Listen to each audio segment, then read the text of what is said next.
कि घर में क्लेश समाप्त करने का सबसे अच्छा उपाय कौन सा है, तो उसका सबसे अच्छा उपाय एक ही है, जब घर में क्लेश हो, पति गूंगा बन जाए और पत्नी बहरी बन जाए।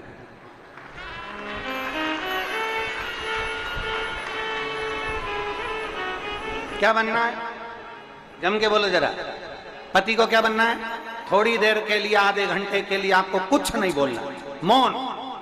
मेरे शंकर जैसे ओघड़दानी, मेरे शंभू जैसे विराजमान हो जाए, मेरे ओघड़दानी जैसे विराजमान, मौन। और फिर मेरी जीजियों को क्या करना है? जम के बोलो जरा। अपनी भगवान शंकर की अविरल भक्ति में डूब जाओ। कोई अपशब्द तुम्हारे भीतर अगर अंदर आ भी रहा है ना, तुम्हारे भीतर अगर अपशब्द पहुंच भी रहा है ना, तुम्हारे अंदर अगर अपशब्द जा भी रहा है ना, तो उसको निकाल दो, उसको हमको रखना नहीं। उन अपशब्दों को हमारे भीतर नहीं रखना। कचरा कितने दिन तक अपने घर में रखते हो? बोलते जाओ जरा जल्दी जल्दी, पुरुष की माताएं जल्दी बोलो। कचरा कितने दिन तक अपने घर में रखते हो? रात को कचरा इकट्ठा करा तो सवेरे दे दे। कचरा की गाड़ी आती है, जम के बोलो जरा, आवाज लगाती है, क्या कहती है?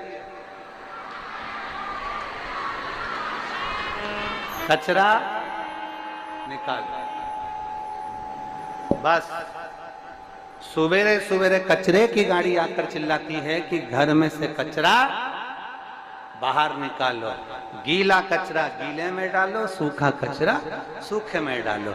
जैसे कचरे की गाड़ी तुम्हारे दरवाजे पर आकर सवेरे सवेरे कहती है कचरा बाहर निकाल दो, वो केवल कचरे के लिए नहीं कहती, वो कहती है अपने अंदर अगर कुछ अहंकार का, लोभ का, आसक्ति का, तृष्णा का, वासना का, अहंकार का कचरा भरा हो तो उसको भी बाहर निकाल दो। वो ज्ञान देकर कचरा घर में पड़ा रहेगा तो बदबू मारेगा। जम के बोलते जाओ, कचरा घर में है तो बदबू मारेगा। अहंकार अगर अंदर भरा हुआ है तो वो भी बदबू, उस अहंकार को निकाल, उस अभिमान को बाहर फेंक दो। कचरा भी बदबू मार रहा, अहंकार भी बदबू मार। और शिव महापुराण की कथा कहती है, मेरे ओघड़दानी का चरित्र कहता है, मेरा देवादिदेव महादेव का संवाद कहता है, बहुत दिनों तक अगर कचरा सड़ता रहेगा, सड़ता रहेगा, सड़ता रहेगा, तो जिस बाल्टी में, जिस तगाड़ी में, जिस बर्तन में कचरा रखा हुआ है, वो बर्तन में भी जंग लगना चालू, वो बर्तन भी सड़ना प्रारंभ हो जाएगा। उसी तरह इस मन के अंदर अगर अहंकार भरा हुआ है, काम, आसक्ति, तृष्णा, वासना, लोभ, निंदा, ये सब अंदर भरी हुई है, तो ये हमारा शरीर भी धीरे धीरे सड़ना, अंदर से हम क्षुब्ध होते चले जाए।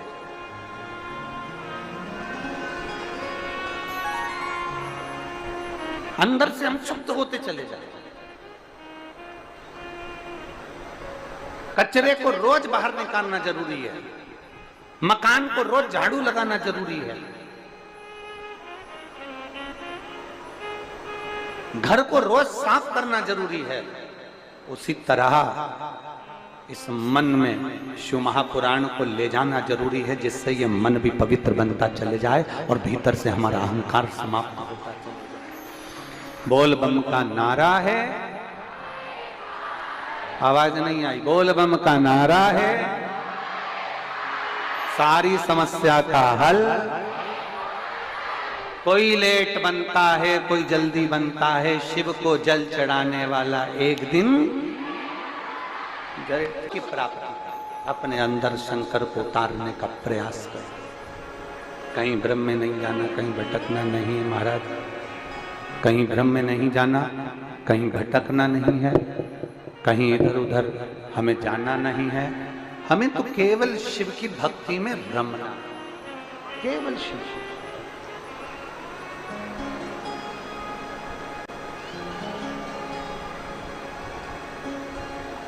और जब हम शिव की भक्ति में रम जाएंगे ना,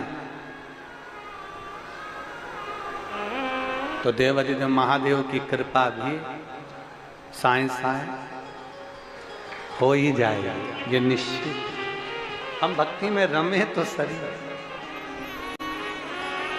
हम शिव की भक्ति में रमे ही ना और सोचें कि बाबा हमारे दुखड़े को मिटा दे, बाबा हमारे कष्टों को हर ले, बाबा हमारी तकलीफों को हर ले, तो मुश्किल बहुत।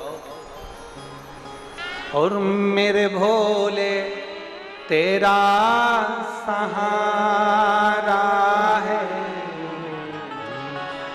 मेरे भोले तेरा सहारा है, मेरी नैया का तू किनारा है, मेरी नैया का तू किनारा है। मेरे भोले मैंने पुकारा है, मेरे भोले मैंने पुकारा है, मेरी नैया का तू किनारा है, मेरी नैया का तू किनारा। आप उसको पुकारो,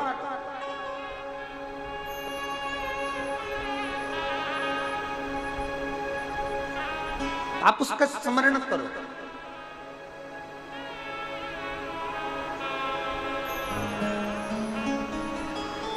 कोई दुखी है, उसके दुख को देखकर तुम्हारे भीतर दुख उत्पन्न होना चाहिए। कोई सुखी है, उसके सुख को देखकर तुम्हारे भीतर सुख उत्पन्न होना चाहिए। अगर दुख है, देख रहा है कि ये दुखी है, हम पहले भी एक कथा में बोल चुके हैं, ताली बजाने के लिए बहुत सारी जगह है। कथा में ताली बजा लो, मंदिर में ताली बजा लो, सत्संग में ताली बजा लो, भजन में ताली बजा लो, कीर्तन में ताली बजा लो, स्मरण में ताली बजा लो। पर शिव पुराण कहती है कि कभी किसी के दुख में कभी ताली मत बजाना, किसी को दुखी देखकर कभी ताली का स्मरण मत। आप सत्संग में ताली बजाओ, मना नहीं। आप भजन में ताली बजाओ, मना नहीं। आप कीर्तन में ताली बजाओ, मना नहीं। पर कोई दुखी है ना, उसके दुख में ताली बजाना नहीं कि अच्छा है। लोग कहते हैं अच्छा हुआ इसके साथ ऐसा हो गया और ताली बजाने लगते हैं, अच्छा हुआ इसके साथ ऐसा हो गया और ताली बजाने लगते हैं, अच्छा हुआ इसके साथ ये परेशानी आ गई और लोग ताली बजाने लगते हैं।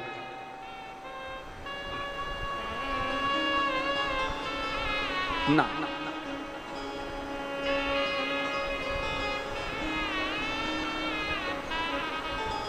अभी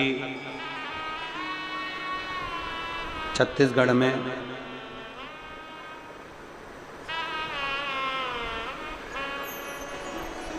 कल परसों में ही एक एक्सीडेंट हुआ। एक गाड़ी खड्डे में गिर गई और लगभग 19 लोगों के उसमें प्राण गए। मजदूर थे, मेहनती थे, जो भी थे, पर हमारे सनातनी छत्तीसगढ़िया थे। छत्तीसगढ़िया थे। ना जाने कितने घरों के उजाले उस एक्सीडेंट में चले। इस शिव महापुराण से, इस व्यासपीठ से बाबा से यही प्रार्थना करते हैं, बाबा इतनी कृपा जरूर करना कि उन सबके घर में आपकी कृपा दृष्टि बनाकर रखना। जो जीव चले गया उसको कैलाश का वास आ जाएगा। इतनी कृपा,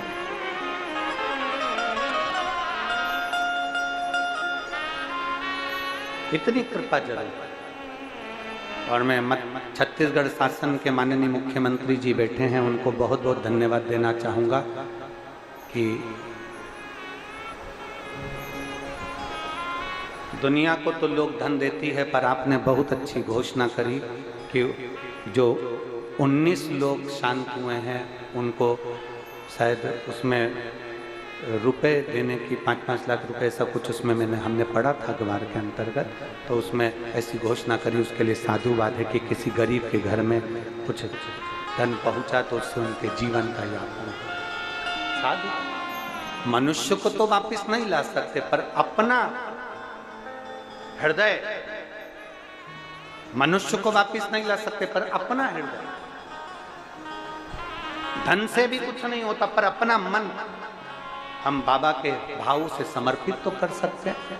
आप और हम सब बैठकर 5 बार श्री शिवाय नमस्तुभ्यम उन जीवों के सभी लोग बोलेंगे। श्री शिवाय नमस्तुभ्यम, श्री शिवाय नमस्तुभ्यम, श्री शिवाय नमस्तुभ्यम, श्री शिवाय नमस्तुभ्यम, श्री शिवाय नमस्तुभ्यम। शिव तत्व की प्राप्ति,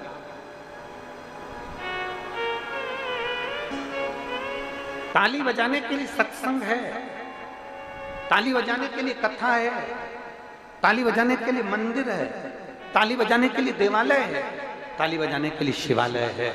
पर किसी के दुख को देखकर कभी ताली मत बजाओ।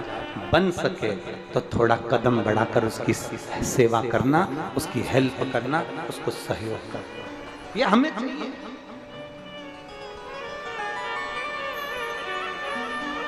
अब कितनी विचित्र कथा है, जरा ध्यान दीजिएगा। तारकासुर असुर है, तारकासुर राक्षस है,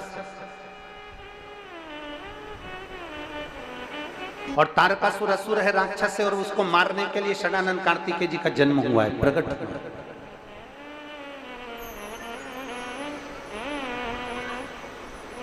षडानंद कार्तिकेय जी का जन्म हुआ है।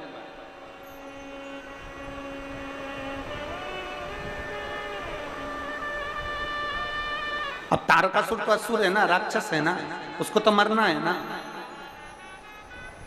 पर माता पार्वती जी अपने पुत्र कार्तिकेय जी से कहती हैं कि तारकासुर को मारना तो उसके हृदय में बाण ना लगे, उसका हृदय छेदित ना हो, उसके हृदय में चोट ना पहुंचे।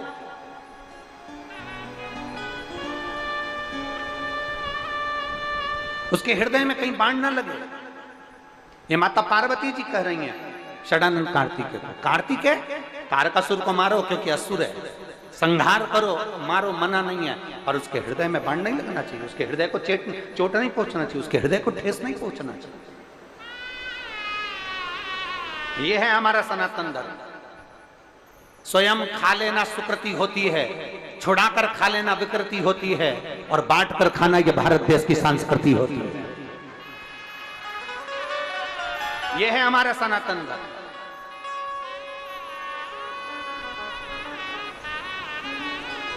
कोई धर्म ये नहीं बताता कि पक्षी को दाना देना, कोई धर्म ये नहीं बताता कि चींटियों को दाना देना, कोई धर्म ये नहीं बताता कि मछली को दाना देना, कोई धर्म ये नहीं बताता कि गौ माता को रोटी देना, कोई धर्म ये नहीं बताता कि वृक्षों की पूजन करना, कोई धर्म ये नहीं बताता कि नदियों की पूजन करना, कोई धर्म ये नहीं बताता कि पृथ्वी की पूजन करना, कोई धर्म ये नहीं बताता कि जीव और जंतु की पूजन करना, कोई धर्म ये नहीं बताता कि नारी का आदर करना, सम्मान करना, सत्कार करना, ये केवल सनातन धर्म के अंदर ही है, इसके सिवा किसी धर्म में नहीं। सनातन धर्म एक ऐसा धर्म है जिसके अंतर्गत सबका सम्मान करना बताया गया। और हमने शिव महापुराण में पहले भी कथा में कहा था, 2 चीजें हमें शिव पुराण में से लेना है, एक भगवान का भजन, कथा, नाम स्मरण, और दूसरे का, बोलो पहले दिन की कथा याद है आपको, दूसरे का सम्मान, दूसरे का आदर सत्कार, ये हमें लेना है। पार्वती जी मां भगवान कार्तिकेय से कहती, कार्तिकेय जाओ तारकासुर का संहार करो, पर इतना याद रखना कि उसके हृदय में चोट ना पहुंचे, उसके हृदय में ठेस ना पहुंचे, इतना ध्यान रखिए। शब्द बोलो, वाणी बोलो, पर शब्द ऐसा बोलना कि किसी के हृदय को ठेस। वो कहते हैं ना, वाणी ऐसी बोलिए। आता है आप लोगों को? पुरुद वालों बोलो जरा, बोलो वाणी।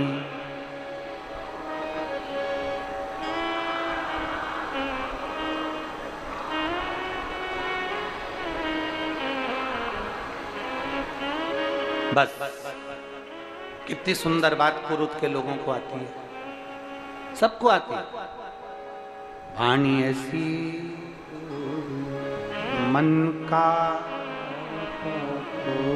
परंतु आज के जमाने में वाणी ऐसी बोलिए जो जम के झगड़ा हो, पर उससे मत बोलिए जो तुमसे तगड़ा। दोनों में अंतर है, केवल एक शब्दों का भेद है, केवल एक वाणी का भेद है। एक राजा ने एक महल बनाया, बहुत पुरातन, हम पहले भी एक बार चरित्र सुना चुके। एक राजा ने एक महल बनाया, बड़ा सुंदर महल, बहुत सुंदर महल।